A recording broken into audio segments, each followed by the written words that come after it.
오늘은 마태복음 21장 18절 말씀부터 22절 말씀까지 먼저 보도록 하겠습니다. 이곳에서는 무화과 나무가 마른 사건이 기록되어 있는데, 이걸 통해서 주님께서 주시고자 하는 메시지가 뭔지 좀 생각해보면서 메시지를 발견하는 시간 갖도록 하겠습니다. 그리고 23절 말씀부터 다시 계속해서 예수님과 대제사장들, 바리새인들의 논쟁에 대해서 32절 말씀까지 보도록 그렇게 하겠습니다. 먼저 마태복음 21장 18절 말씀 함께 읽겠습니다. 이른 아침에 성으로 들어오실 때에 시장하신지라. 예수님께서 예루살렘 성에 입성하셨죠. 입성하셔서 굉장히 많은 사람들의 환영을 받고 가셨습니다. 그래서 가셔가지고 맨 먼저 뭐라고 했습니까? 군중들을 위로하고 군중들에게 인기를 얻기 위한 그런 작전을 피신 것이 아니라 성전에 먼저 들어가서 성전을 깨끗이 하셨어요. 그래서 그 당시에 대제사장이라든지 서기관, 바리새인 등등등 예루살렘의 기득권을 가지고 있던 사람들과 아주 굉장히 심한 충돌을 한 겁니다.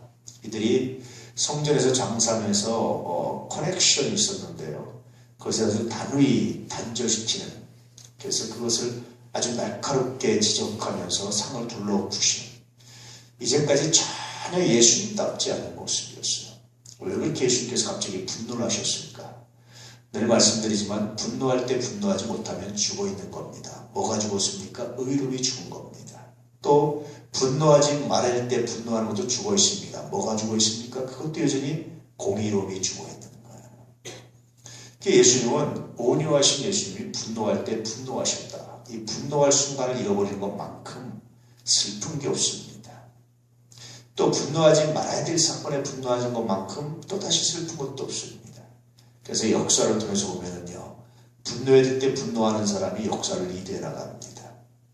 분노하지 말아야 될 때 분노하는 사람이 갑자기 패망하게 되는 경우들이 많아요. 그러니 분노는 우리가 가능하면 하지 말아야지만 정말 꼭 필요할 때가 있다라는 겁니다. 예수님께서 이때 분노를 필요로 하셨습니다. 그래서 막 그냥 상을 둘러보시고 화를 내시고 이렇게 하시니까 굉장히 다른 모습, 이제까지 사람들이 했던 예수와 전혀 다른 예수였습니다. 그런 모습을 보여주셨어요.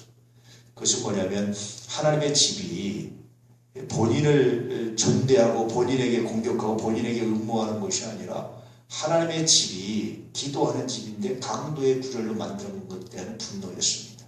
마치 구약에 나오는 누구와 같습니까, 여러분? 창으로 찔러 죽인 사람 하나 있었죠. 누구라고 그랬죠? 비누았습니다. 그래서 하나님께서 그 열심을 칭찬하시고, 그래서 성경에서 살인하고 칭찬받은 사람이 비누았어요. 아마 예수님의 분노가 이런 분노가 아니었을까 하는 생각이 들죠. 그리고 이제 예수님께서 예루살렘 성이 아니라 다시 베다니로 가셨습니다. 베다니에는 누가 있다고 그랬죠? 베다니 댁 마리아, 또 나사로, 마르다, 늘 예수님을 따라다니면서 예수님을 섬겼던 사람들이었습니다. 그들의 집이 있어서 아마 그들의 집에 가서 거하지 않았을까 싶은데요. 그래서 거기서 거하시고 아침 일찍 다시 예루살렘으로 오셨습니다. 이때 이른 아침이라는 것은 보편적으로 우리 시간으로 보면 새벽 3시에서 6시 사이, 그때 일어나셨어요, 예수님께서. 이건 예수님께서 늘 이때 일어나셨던 습관이었죠. 그때 일어나서 뭐 하셨습니까? 새벽 기도하셨습니다. 늘 예수님은 새벽 미명에 아직 해가 뜨기 전에 일어나셨으니까 아마 5시, 4시, 5시면 일어나셨던 것 같아요. 그래서 그때 일어나셔서 기도하셨습니다. 다른 사람들이 잠잘 때 기도하셨고요. 본인의 잠자는 시간을 줄여서 기도하셨고, 나머지 시간들은 나 기도하니까 안 돼, 나 너 만날 시간 없어, 나 뭐 할 시간, 이렇게 말하지 않았습니다. 다 만나주고 대화해주고 다 시간을 할애했어요. 그리고 언제 기도하셨습니까? 남들 잘 때 자기 잠을 줄여주셨어요. 굉장히 멋들어진 거라고 생각합니다. 우리는요, 가능하면, 물론 우리 다 그렇게 못합니다. 그러나 가능하면 다른 사람을 위해서, 찾아오는 사람에서 필요한 사람에서 시간을 내어주고, 우리가 물질을 내어주고, 대신 언제 합니까? 내가 잠잘 시간이나 내 시간을 줄여서, 그래서 자기의 일을 감당하고 또 실력을 갖추기 위해서 감당하는 것이 아마 예수님의 정신이 아닐까 그런 생각입니다. 그래서 사람들이 예수님이 언제 기도하는지 몰랐어요. 어쨌든 예수님은 본인의 가르치심대로 그렇게 은밀한 중에 기도하시면서 골방에서 기도하시면서 사람들이 모르게 기도하시면서 그런 역할을 감당하셨습니다. 그래서 아마 이렇게 이른 새벽, 이른 아침에 일어나셔서 활동하시는 것은 평소 예수님의 습관이었던 것 같아요. 그러니까 베다니 집에서 자는데 아무도 이 시간에 아침 준비를 못했죠. 예수님께서 오셨습니다. 일어나서 나오시니까 제자들도 이제 따라서 나왔어요. 그래서 아마도 제자들도 예수님 따라서 이런 이제 습관들이 어느 정도 좀 형성이 되지 않았을까 하는 생각입니다. 이렇게 이제 나왔습니다. 나와서 다시 예루살렘 성으로 들어오셨습니다. 근데 배가 고프셨어요. 참 재밌는 표현이죠. 하필이면 배고팠다는 얘기를 하실까요? 이 중요한 순간에. 다른 얘기해도 되는데 왜 그러셨을까요? 여러 가지 의미가 있는데요. 처음에 예수님께서 예루살렘 성에 오실 때 그렇게 호산나고 환영하던 사람들이 성전 사건 이후로 이제는 어떻게 된 겁니까? 예수님에게서 돌아서기 시작합니다. 아마 베다니에서 나사로의 집에서 좀 늦게 일어나셨으면 사람들이 아침 식사 챙겨줬을 겁니다. 근데 그렇지 못했던 것 같아요. 그래서 일어나기 전에 그 사람들이 일어나기 전에 나오셨던 것 같아요. 아마 예수님께서 성전 사건을 겪지 않으셨다면 아마 밤새워 예수님을 곁을 지키는 사람들도 있었을 것이고 자원에서 호위무사가 되는 사람도 있었고 여러 사람이 있었을 겁니다. 아무도 없었어요. 그래서 이 말씀의 의미는 뭐냐면 왜 시장하신지라 갑자기 뜬금없이 얘기를 하고 있느냐. 그것은 첫 번째 의미가 뭐냐면 이제 그렇게 많이 예수님을 환호하던 무리들이 성전 사건을 중심으로 해서 멀어지기 시작했다는 겁니다. 그 얘기는 성전 사건이 단순하게 기득권 세력들만이 아니라 성전에서 장사하는 사람들, 많은 사람들이 뭐가 연결되어 있던 겁니까? 그 당시에 굉장히 중요한 하나의 커넥션이, 연결이 서로가 이렇게 주고받는 검은 손길이 서로가 있었던 거예요. 장사하려면 서민들도 있어야죠. 거기다 갖다 그 사람들이 다시 또 갖다 파는 사람들이 있어야죠. 목동들도 있어야죠. 양치는 사람도 있어야죠. 뭐 곡식 갖다 하는 사람 많이 있어서 이것이 굉장히 큰 시장이었단 말이에요. 성전에서 제사라고 나온 물건이 다시 또 시장에 돌아다니고 등등등 이게 굉장히 중요한 일종의 예루살렘 경제를 움직이는 굉장히 중요한 하나의 요소였단 말이죠. 그 당시 예루살렘 인구가 최대로 수용할 수 있는 인구가 15만 명이었단 말이에요. 그래서 이 당시에 이 6월절을 맞이해서 거의 한 그 정도 인구가 예루살렘에 모이지 않았을까 싶었던 겁니다. 그러면 대목이잖아요. 우리나라 설 대목처럼 6월절 대목이었단 말이죠.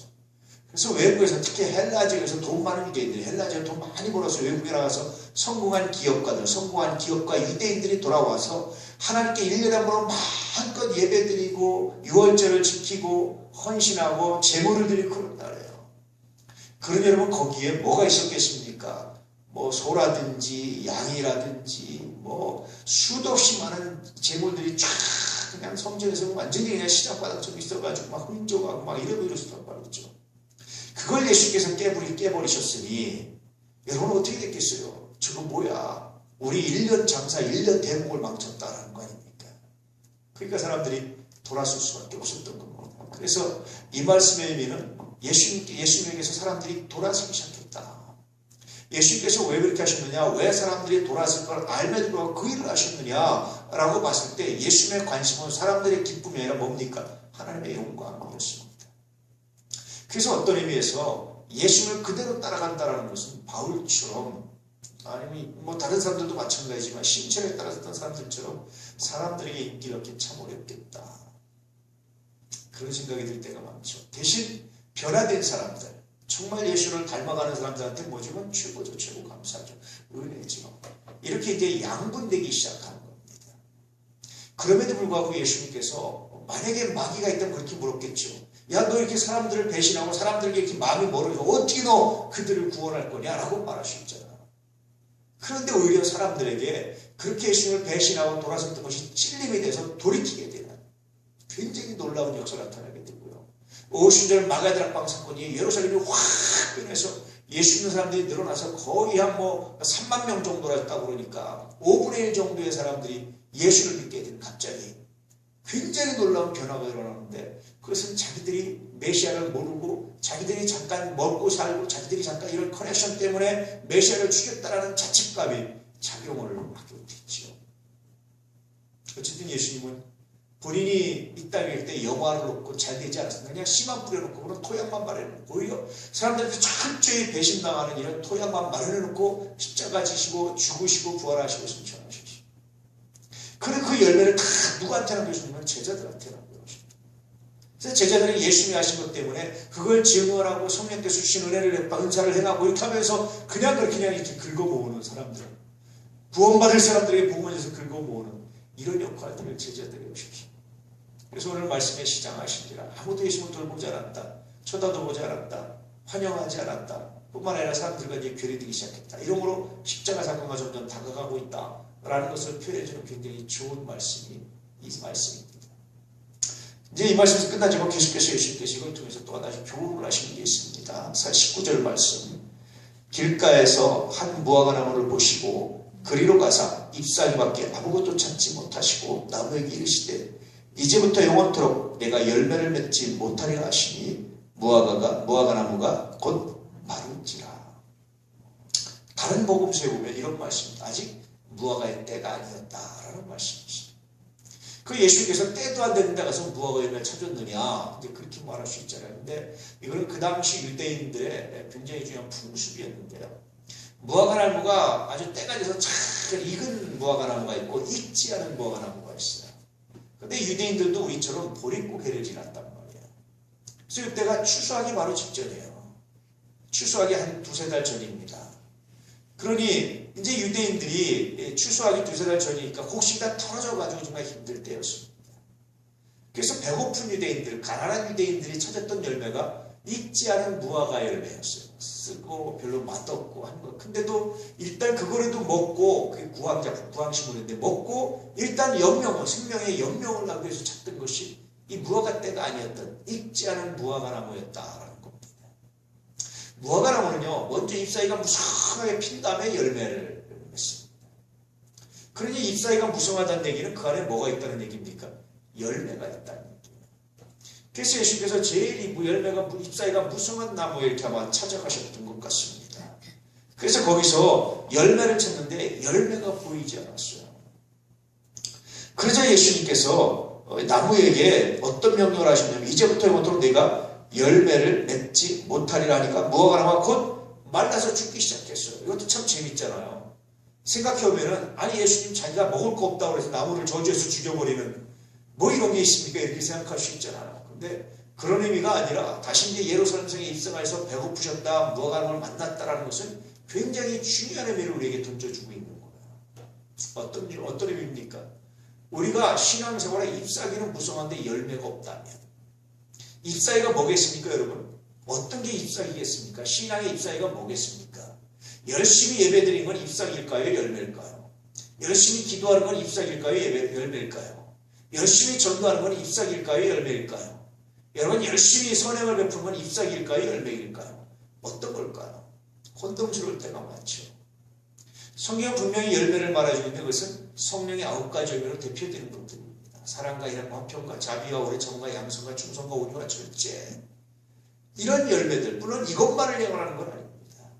우리가 예수 믿으면 믿음으로 이런 열매들을 만나가야 된다는 거예요. 우리가 예수 믿으면 믿음으로 이런 열매에 나가야 된다는 겁니다. 이것이 열매입니다.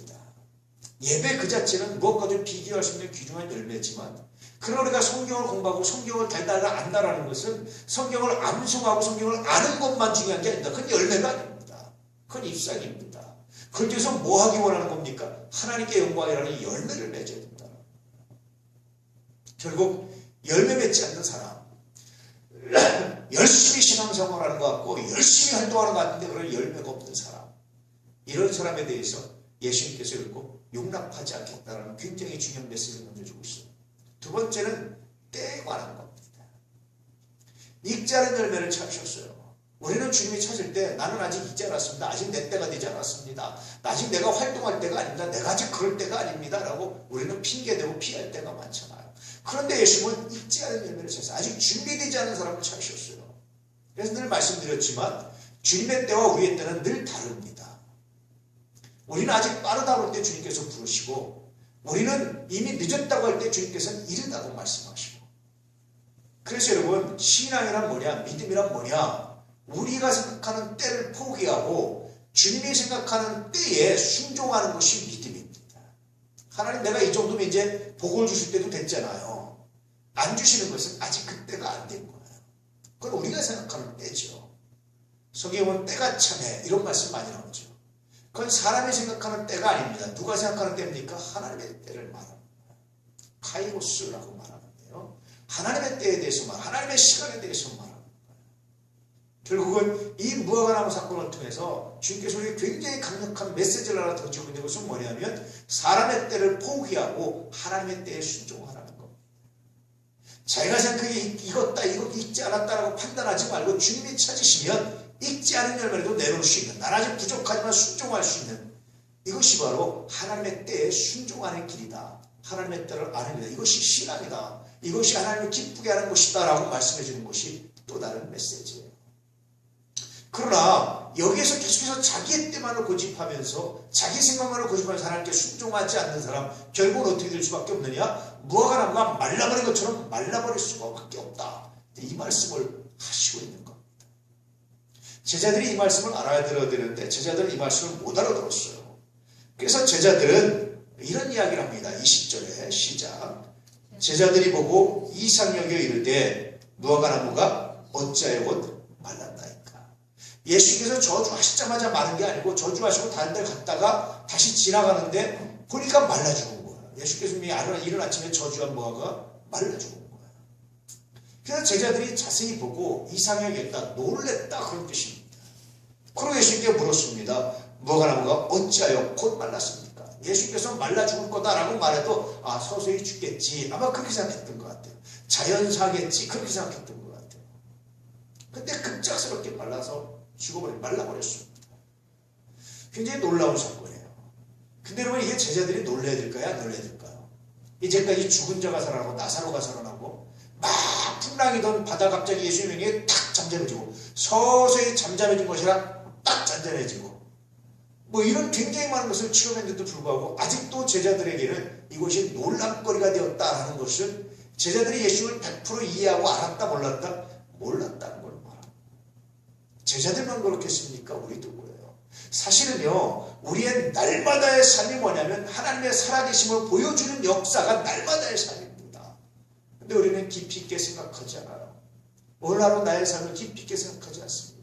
오늘 하루 내가 죽지 않고 살아온 것이 얼마나 큰 하나님의 섭리고 손길인지를 우리는 생각하지 않아요. 하나님께서 오늘 우리를 보호하시고 얼마나 세밀하게 역사하시고 손으로 덮어주시고 악에서 막아주시고 사고에서 막아주셔서 우리가 살았다는 사실을 인정하지 않습니다. 알지 못해요. 그래서 또다시 놀랍니다. 와 어떻게 이런 일이 있습니까?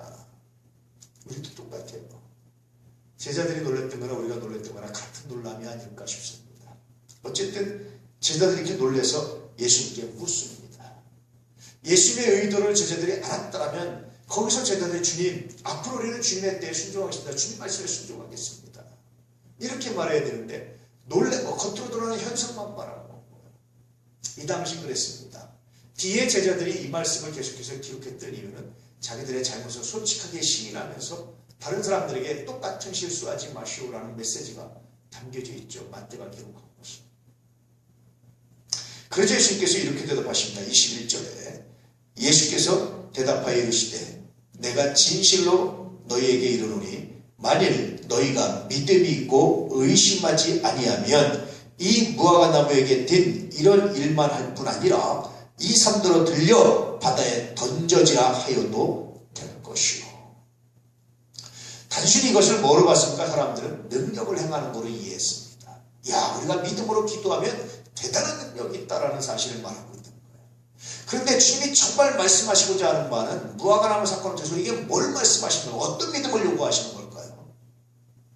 하나님의 때에 순종하는 믿음을 요구하는 거예요. 내가 정말로 믿음이 있다면 내가 정말로 믿음이 있다면 어떻게 하시느냐? 하나님 난 도저히 할 수 없습니다. 난 지금 못합니다. 하나님 그렇게 말씀하면 나는 안 됩니다. 왜 나한테 그러십니까? 난 돈도 없습니다. 난 능력도 없습니다. 나는 실력도 없습니다. 나는 못합니다. 라고 말할 때 너희가 정말 믿음이 있다면 그 불가능한 때 순종할 수 있고 그럴 때 마치 무화과나무가 마른 것처럼 마치 산이 들려서 바다에 빠진 것처럼 이런 기적의 역사가 이런 하나님께서 이루실 역사가 너에게 나타날 것이다 라는 말씀을 합니다. 이 말씀을 잘못 이해하면 야 기도하면 이런 큰 기적이 나타나네. 산하 들려서 빠져라 뭐 이런 쓸데없는 명령을 하는 거예요. 저도 신학생 때요. 신학생 때가 재밌어요. 참 다이내믹하고요. 신학생 때는 별별 일을 다 합니다. 뭐 교수님들이 이런 거 일일이 가르쳐주는 게 아니에요. 성경 신학교가 하면 우리는 성경 한 절 한 절 가르쳐줄 줄 알죠. 그렇게 안 하거든요. 성경을 보시면 기본 관점을 가르쳐줘요. 신학교 가면. 성경 해석은 각자 본인이 하는 거예요. 관점을 배우는 거예요. 어떤 사람은 신학교 가면 신학 공부하면 야 성경 한 절 한 절 교회에서 강의해 주겠다 배우겠다 이렇게 생각하잖아요. 천만의 말씀 만만의 말씀입니다. 그런 거 할 시간이 없어요. 그렇게 여유롭게 그렇게 할 시간이 없어요. 뭐에 대해서 얘기하느냐? 성경을 해석하는 기본적인 관점, 기본적인 능력을 가르치고 그러면 그 능력에 따라서 본인이 성경을 해석하는 거예요. 그래 이제 이 말씀 가지고 얼마나 고민했는지 몰라요. 하나님 정말 믿음으로 된다면 한번 해보자. 그래가지고 쓸데없이 하나님 내일 남산이 빠져서 바다에 던지게 하십시오. 그래서 이제 뭐 기도하고 안 되네 뭐 실망하고 막 이렇게 이제 넘어지는 거예요. 굉장히 많이 오해하는 말씀입니다. 물론 그 자체도 불가능한 말씀은 아니에요. 그런데 정말 주님이 이 말씀에서 하시고 싶었던 말씀은 그 말씀이 어떤 겁니까? 신학생 때 막 그런 실패가 저한테 굉장히 좋은 경우죠. 왜냐하면 신학생 때 실패하고 나니까 고민하는 거예요. 이제는 제가 실제로 이런 기도를 한번 해봤거든요. 고민하는 거예요. 내가 믿음이 없어서 그래 예수님 말씀처럼 내가 믿음으로 기도하면 되는데 내가 믿음이 없는 거 아닌가 뭐 이런 고민을 하는 거죠. 그러다 고민하다 보면 사람들이요 발견하게 된 뜻을 깨닫게 돼요. 그 고민이 그래서 굉장히 중요한 겁니다. 목사가 돼서 그런 고민하면 안 되잖아요. 그러니까 신학생 때 이제 그런 고민을 아주 다이내믹해요. 신학생 때 제가 병원을 보고 굉장히 다이내믹한 삶을 살았는데요. 생각을 하며 살았는데 말씀에 대해서 문자 그대로 막 이렇게 기도하고 안 되면 내가 믿음이 없는 거다 뭐 절망하기도 하고 막 이런 이제 고민을 했습니다. 근데 그런 고민 때문에 발견하는 게 하나 있었어요. 실제로 물론 하나님은 필요한 그런 능력을 베풀어 줄 겁니다. 그런데 이 말씀의 의도는 그런 것이 아니라 내가 주님의 뜻에 순종하는데 난 주님 못합니다. 나는 불가능합니다. 이건 안 됩니다. 라고 말해서 안 하는 것 그것은 마치 잎사귀와 무성한 무화과나무 같다는 거예요. 그러나 주님의 말씀이라면 내가 불가능하고 내가 안 되고 나는 자세가 안 되고 나는 때가 안 되고 나는 부족하지만 그러나 주님 나는 할 수 없지만 주님의 말씀이라면 내가 합니다. 이 믿음이 있으면 그 불가능한 일들이 이루어진대. 마치 뭐가 같으냐 무화과나무가 말라버린 것 같고 마치 뭐가 같으냐 그것은 놀라운 기적 놀라운 은혜가 나타나서 어떤 역사가 나타납니까 여러분? 마치 살이 들려서 바다에 빠지는 것처럼 이런 기적의 역사가 이런 은혜가 나타난다고 말씀하십니다. 이게 오늘 말씀의 진짜 의도입니다. 언제나 말씀드렸나요? 실제로 서대문에 있던 교회에서요 예전입니다. 예전에 목사님이 갑자기 설교하다가 여러분이 기도합시다. 남산이 들려서 바다에 빠지도록 기도합시다. 그래서 해가지고 웃겼던 얘기들이 있는데 그런 실수들을 옛날에 참 많이 했어요. 근데 여러분 이 말씀의 의도는 정말 그런 것이 아닙니다. 이해되시죠? 주님께서 우리에게 하시는 명령에 불가능합니다. 못합니다. 안 합니다. 안 됩니다. 때가 안 됐습니다. 라고 할 때 내가 믿음으로 나가면 주님께서 그 불가능한 일을 이루시는 놀라운 역사를 나타내십니다. 라고 말씀하시고 싶은 것이 이 말씀의 의도였습니다. 자, 22절 말씀 시작. 너희가 기도할 때에 무엇이든지 믿고 구하는 것은 다 받으리라 하시니라. 그러니까 앞에 말씀으로 가니까 뒤에 말씀도 오해하는 거예요. 야 우리가 기도하면 뭐든지 다 돼. 이런 기도 이런 얘기하는 거잖아요. 그런데 다시 말씀드린 이 무화과나무의 사건을 정말 주님께서 우리에게 말씀하신 점은 뭐라고 했습니까? 주님의 말씀에 우리는 불가능합니다. 못합니다. 안 됩니다라고 생각될 때에 우리가 무엇이든지 믿고 말씀에 순종하기를 구하면 하나님께서 그 믿음대로 우리에게 이루어주신다라는 말씀이에요. 그래서 이런 말씀은 어떤 사람들은 자기의 욕심을 이루기 위한 수단으로 삼습니다. 최근의 사람들은 긍정적 마인드와 연관시켜서 긍정적 생각과 연관시켜서 이 말씀을 해석하기도 합니다. 아닙니다 여러분. 이 말씀은 하나님의 뜻에 순종하고자 할 때 나의 부족함, 나의 죄, 나의 약함, 나의 없음으로 말미암아 나의 결핍으로 말미암아 순종하기 어렵다고 생각될 때 우리가 믿음으로 내가 말씀에 순종합니다라고 믿음으로 기도하며 나갈 때 무엇이든지 하나님께서 이루신다. 어떤 요구든지 믿음으로 다 하나님께서 이루어 주신다는 굉장히 놀라운 약속이 들어있는 말씀입니다. 제자들에게 무화과나무가 배고픈 사건, 아름다치 집에 와서 무화과나무 열매를 찾고 무화과나무가 없어서 저주한 사건, 이것 중에서 제자들에게 이 말씀을 이 긴박한 순간에 하신 이유가 뭘까요? 앞으로 제자들이 이제 예수님이 떠나고 나면 굉장히 많은 상황, 감당하기 어려운 불가능한 상황, 할 수 없는 상황에 부딪힐 일이 얼마나 많습니까? 실제로 많았습니다. 그럴 때 내가 하나님의 뜻이라면, 하나님의 말씀이 하나님의 명령이라면, 때나 나의 능력이나 이런 것들이 중요하지 않고 내가 하나님께서 이루실 줄 믿고 믿음으로 기도하면 하나님께서 분명히 이루신다라는 굉장히 놀라운 약속이었고요. 실제로 제자들은 그 믿음 가지고 가서 굉장히 놀라운 역사, 놀라운 승리를 감당했던 것을 볼 수가 있습니다. 이것이 오늘 무화과나무 사건을 말씀하신 이유입니다. 오늘 여러분 믿음으로 이 말씀에 깊이 사로잡히신 은혜가 있기를 축복합니다. 자, 이제 23절 말씀부터 다시 보도록 하겠습니다. 여기서 이제 예수님과 사람들과의 논쟁이 있습니다. 예수님의 권위를 두고 예수께서 예루살렘 성에서 가르치니까 사람들이 이제 시비를 걸기 시작하는 거예요. 아니다, 때려부실 때는 언제고, 뭐 이제 이런 의미가 담겨져 있는 겁니다. 23절 말씀 다 같이 읽겠습니다. 예수께서 성전에 들어가 가르치실세 대제사장들과 백성의 장로들이 나와 이르되 내가 무슨 권위로 이런 일을 하느냐, 또 누가 이 권위를 주었느냐, 이렇게 묻습니다. 이 사건 이후에 예수님께서 성전에 다시 들어가셨습니다. 얼마나 여러분 생뚱맞을까요? 사람들이 전날 와가지고 그냥 막 둘러엎어가지고 그냥 다 해가지고 완전히 대목을 망쳐버렸습니다. 6월절 대목을. 예루살렘 전체가 어떤 의미에서 여러분 바닷가나 이런 데 휴양지에서 여름한철 장사해서 먹고 사는 것처럼 예루살렘 전체가 어떤 의미에서 아마 이 6월절 한때 이 대목 때문에 경제가 유지될 정도로 이렇게 중요했을 텐데 그걸 다 예수님께서 망쳐버리셨어요. 둘러엎어버리셨어요. 분위기를 다 깨버리셨어요. 그냥.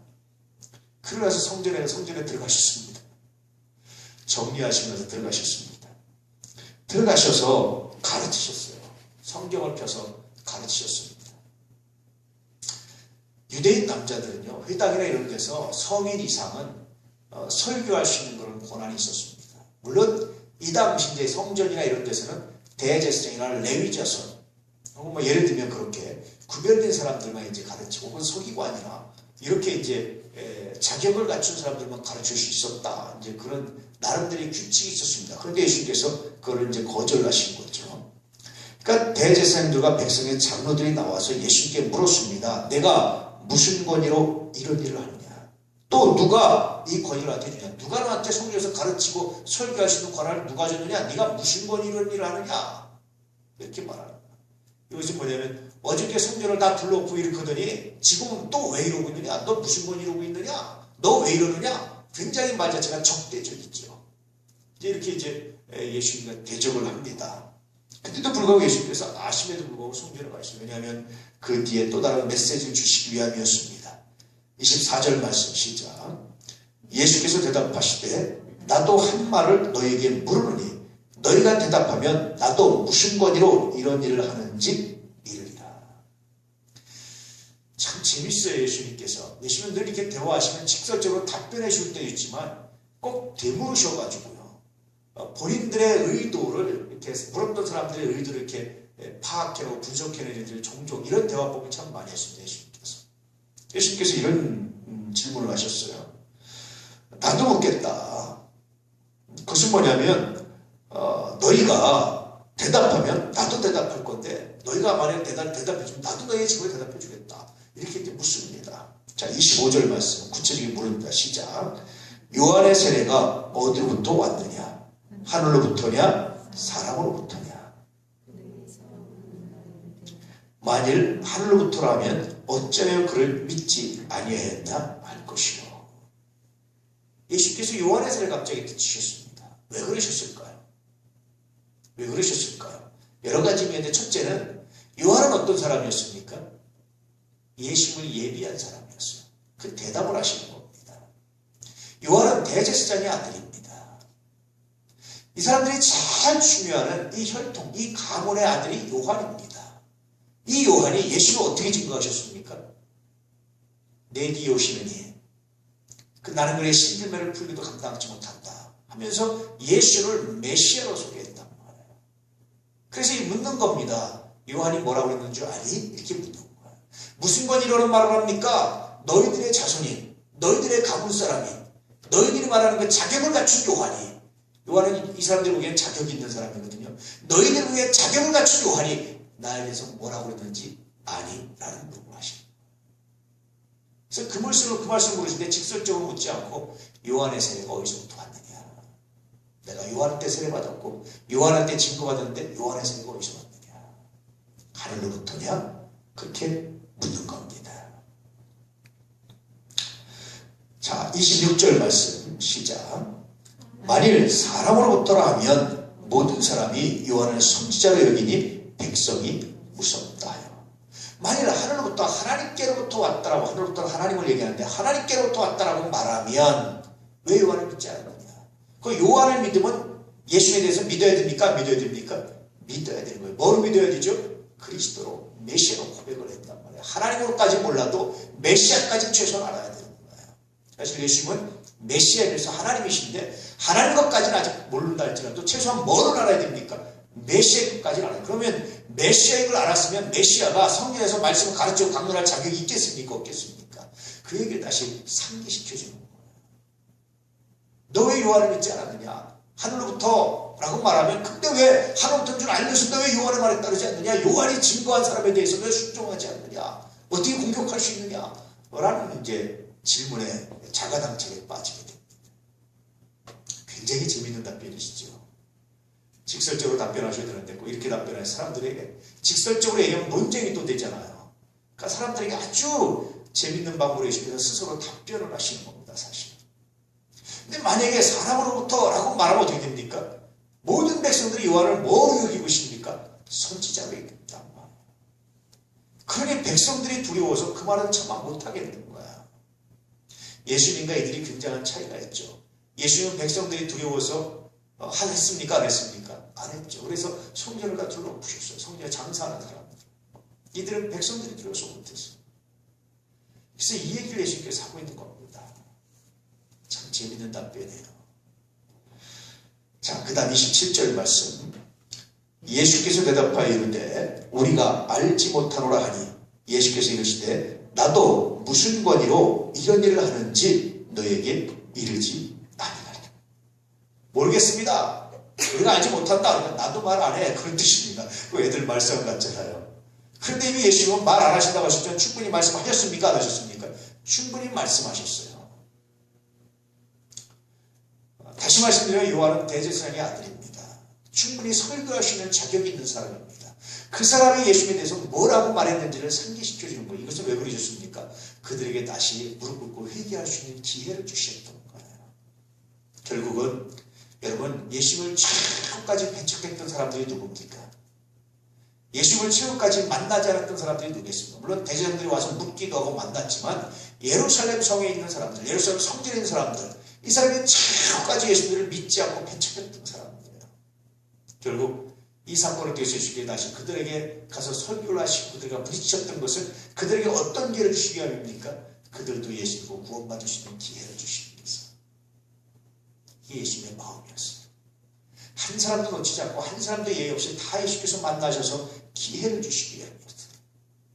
그들도 예수를 믿을 수 있도록 예수를 만날 수 있도록 기회를 주시기 위해서 이런 일들을 하셨죠. 뿐만 아니라 다른 많은 사람들에게 예수님께서 왜 메시아가 되시는지 어떻게 메시아를 다시 한번 상기시켜주는 사건이었습니다.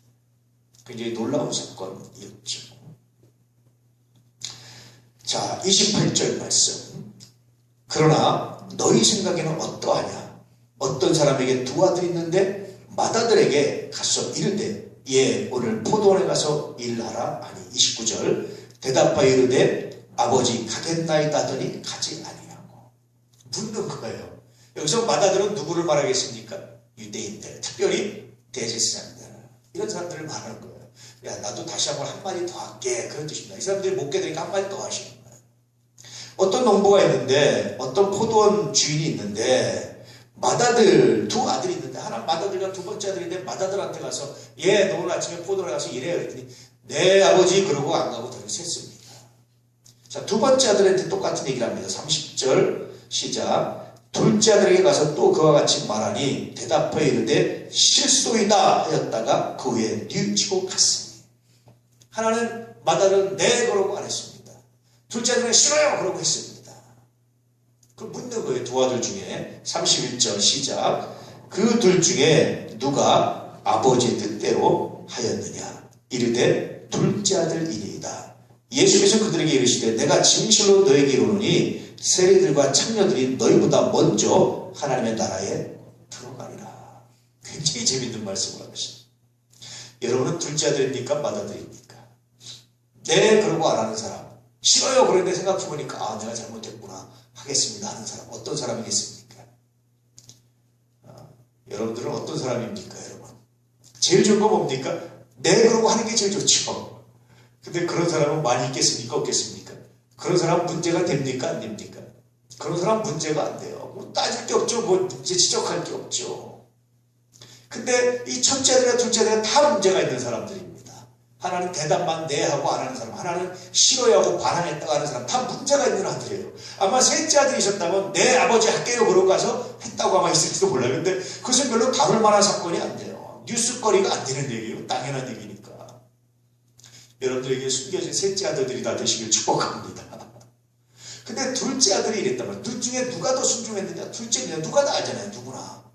말만 해놓고 안 하는 사람과 싫다고 했지만 회개하고 돌아온 사람, 누가 더 결과적으로 누가 순종했느냐? 둘째 아들이 있지 않습니까?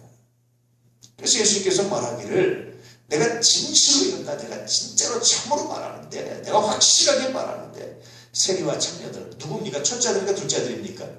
둘째 아들이에요. 이들이 너희는 첫째 아들입니까? 둘째 아들입니까? 첫째 아들입니다. 먼저 하나님 나라에 들어갈 것이다. 구원받을 것이다. 이런 이야기를 하셨습니다. 여러분 신앙은 여러분 그렇습니다. 결국은 순종하는 것이 신앙의 가장 아름답다. 순종이 제사보다 더 낫다라고 말씀하셔요. 이 순종을 위해서 우리에게 정말 중요한 게 뭐냐면 믿음이라는 거예요. 늘 말씀드리지만 사람들이 늘 말씀드리지만 순종과 뭐를 착각합니까? 동의를 착각해요.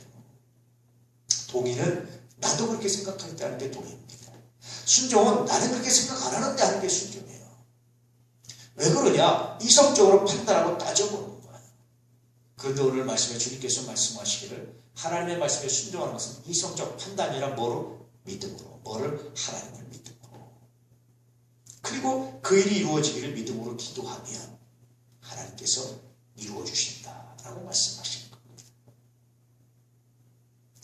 처음에 여러분 싫을 수 있고 안 될 수 있고 둘째 아들처럼 그러지만 또 돌아보고 자신을 돌아보고 순종하는 사람에게 하나님 나라에 놀라운 은혜가 있다라고 말씀하시는 겁니다.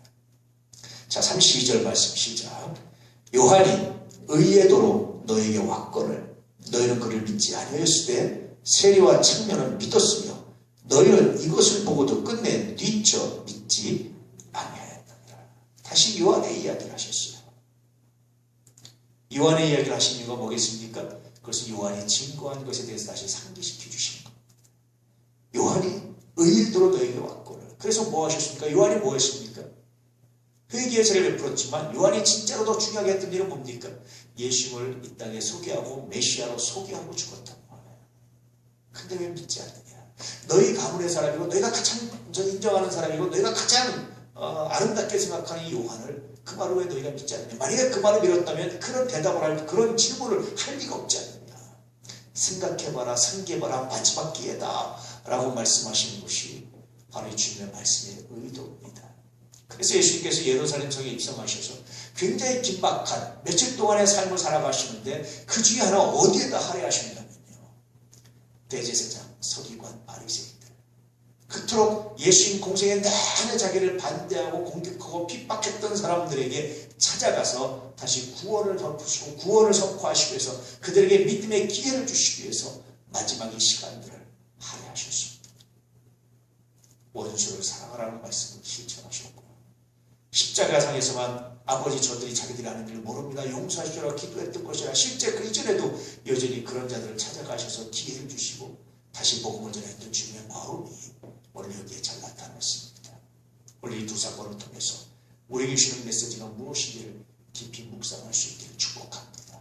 여러분 하나님의 부르심에 믿음으로 순종할 수 있기를 때때로 우리가 예수가 누군지 혼동될 때마다 말씀을 읽으며 말씀을 들으며 내 삶을 돌아보며 그분이 나의 삶을 어떻게 통치하셨는지를 발견하고 다시 한번 무릎 꿇어 나갈 수 있는 은혜가 있기를 축복합니다. 그래서 우리의 삶을 주님께 드리시는, 우리의 시간을 주님께 드리시는, 우리의 마음을 주님께 드리시는, 우리의 열정을 주님께 드리시는 거룩한 역사가 있길 축복합니다. 각 사람이 각자 자기의 일이 있고 각자 자기의 위치가 있고 자기의 삶이 있지만 그러나 목적은 하나가 됩니다. 뭡니까? 하나님의 영광입니다. 이것이 삶의 이유예요. 그렇게 하나님의 영광을 드러내시면 멋들어지고 귀한 삶이 되시기를. 그래서 이 말씀에 순종하며 다시 한번 믿음의 역사를 만들어 가시기를.